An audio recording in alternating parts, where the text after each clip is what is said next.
Bom dia, boa tarde, boa noite. Eu me chamo Cláudio Vinícius e eu tô aqui para auxiliar vocês um pouquinho na matéria de filosofia, certo? Na videoaula passada a gente deu uma olhada sobre Sócrates, sobre como Sócrates viveu, o que Sócrates pregou e até sobre a morte de Sócrates, infelizmente. E hoje a gente vai falar sobre seu discípulo, Platão.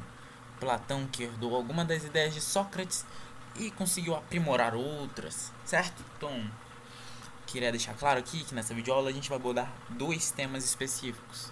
Que eu até esqueci de botar o títulozinho, o subtítulo aqui embaixo, sempre boto, mas eu esqueci dessa vez, certo? Que seriam o mundo das ideias e um pouco da teoria política de Platão, o que ele pensava que era uma cidade ideal. E a gente vai mais pra frente, algumas aulas pra frente, quando fala de Aristóteles, definir o que seria um governo ideal e um governo real. Mas isso é coisa para próxima videoaula, depois dessa e etc. Ok? Vamos começar. A teoria das ideias, o mundo das ideias. Certo? Platão acreditava que existiam dois mundos: o mundo sensível, que é o mundo que sentimos, dos nossos sentidos, que tocamos, vemos, cheiramos, ouvimos, e o mundo inteligível, que é o mundo que a gente não consegue fazer nada disso, que a gente não toca, a gente não sente, é apenas um mundo das ideias, como diz o próprio título, certo? E a gente vai ter que o mundo sensível é uma cópia imperfeita do mundo inteligível, ou seja, o mundo inteligível que é um mundo bom, se você for parar pra pensar, né?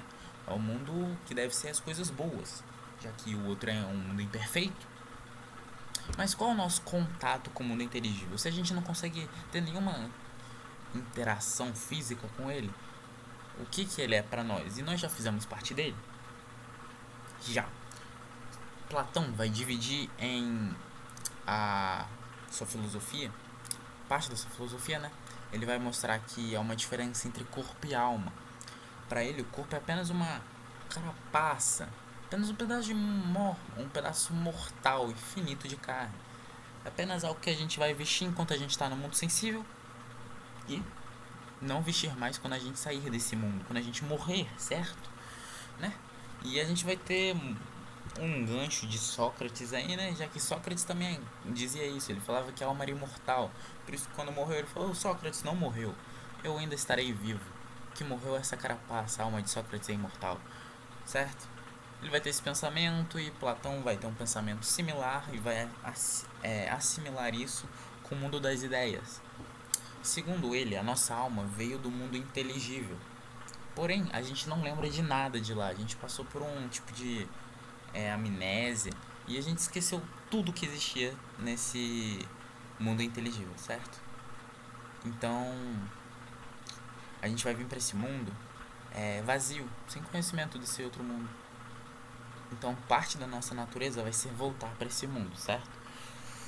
E ele vai dividir a alma em três partes: alma apetitiva, alma irracível e alma racional. Que a gente vai ver quais as aplicações dela para a teoria de Platão agora. Tá bom.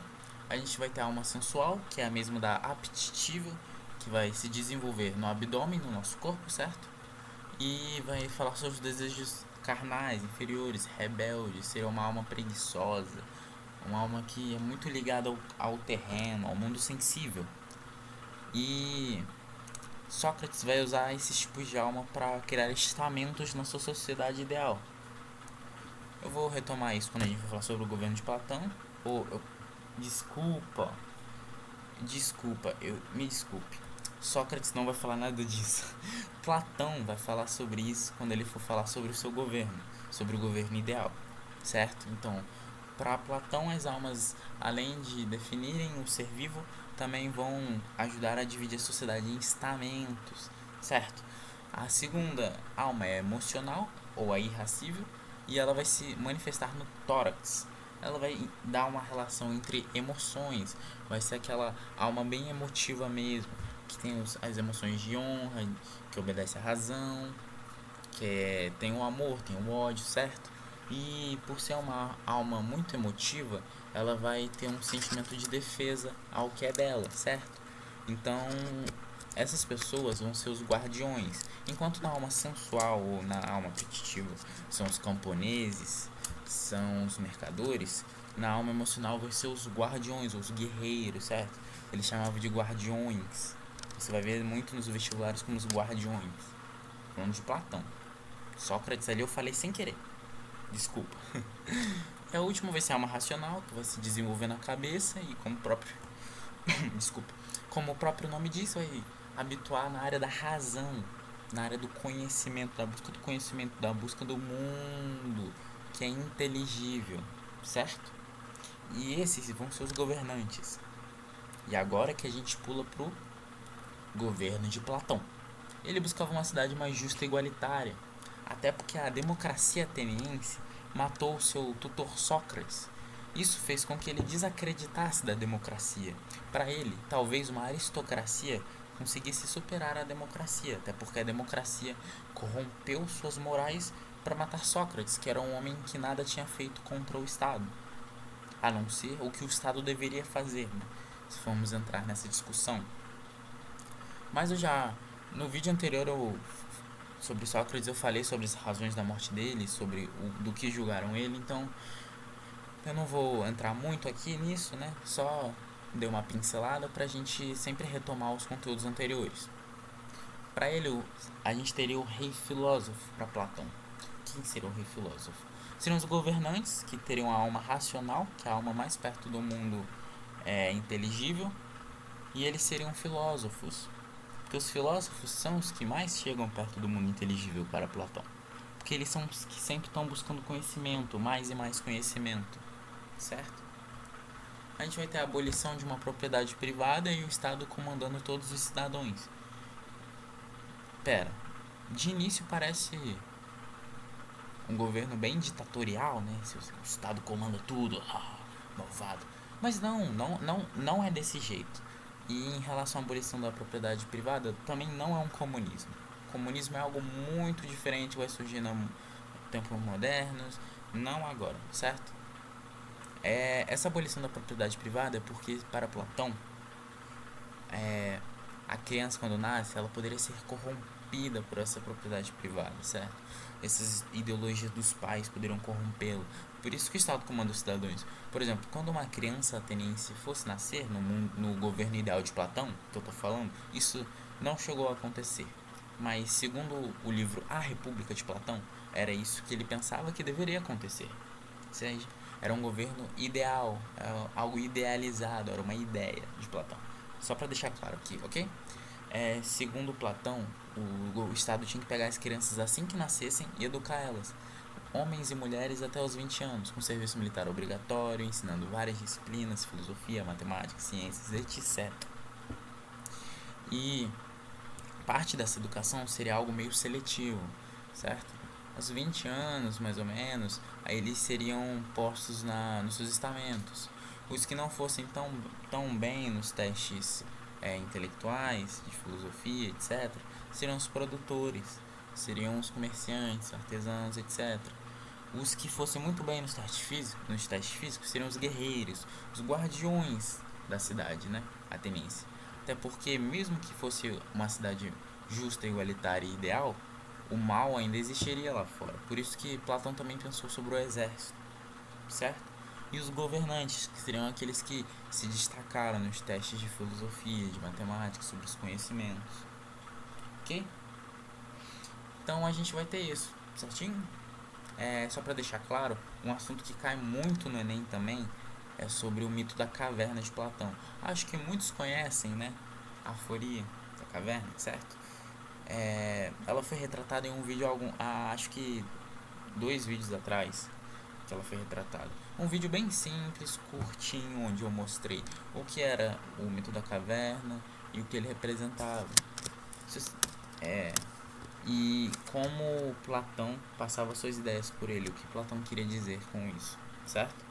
Então, vocês podem ver esse vídeo curtinho aí. Eu resolvi fazer esse vídeo meio separado para não ficar tão pesado, né? Para ao invés de abordar 3 teorias aqui, a gente abordar as 2, ficasse, ó, deu quantos minutos? 10 minutos, tá bom? Para não ser uma videoaula tão grande, porque, por exemplo, a primeira videoaula que eu fiz deu quase 30 minutos e eu tenho certeza que isso é muito cansativo para vocês que estão assistindo. Porque até pra mim, às vezes eu nem assisto videoaula tão longa, sei lá, 30 minutos de uma matéria, é, é massacrante, dói na cabeça, certo? Então algo mais leve assim, abordando os principais temas, principais ideias, só pra chegar no vestibular, chegar no Enem e falar Platão, você já sabe, Platão, mundo das ideias, governo ideal dos filósofos, estamentos, a alma. Tá bom. Se abordar esses temas, eu gabaritei. Certo? Ok. E finalizando a aula agora, né? Eu gostaria de mandar um recado. Se vocês ficaram com dúvida em algo, se acham que eu falo muito rápido, se eu falo muito devagar, pode mandar. Todas as críticas são aceitas aqui. Eu só peço que de fundo do coração não fiquem xingando desnecessariamente, certo? Se você não gostou, quer xingar, poxa, cara, dá um dislike, pode dar um dislike. Se isso for te fazer mais feliz, tudo bem. E o outro aviso agora é a todos os estudantes que estão assistindo, eu entendo que está muito difícil para vocês e queria declarar aqui meu apoio, até porque eu também sou estudante, eu estou no ensino médio e está sendo muito difícil, muito massacrante. Todo dia é um dia de luta diferente e tá cansativo. Se vocês forem fazer o Enem, eu desejo boa sorte. Vão com calma, levem água, é importante água para se hidratar. Leve uma comida leve, não algo que esfarele muito, por exemplo. Vão para a prova, levem bastante caneta, certo? Estejam preparados, identidade essencial.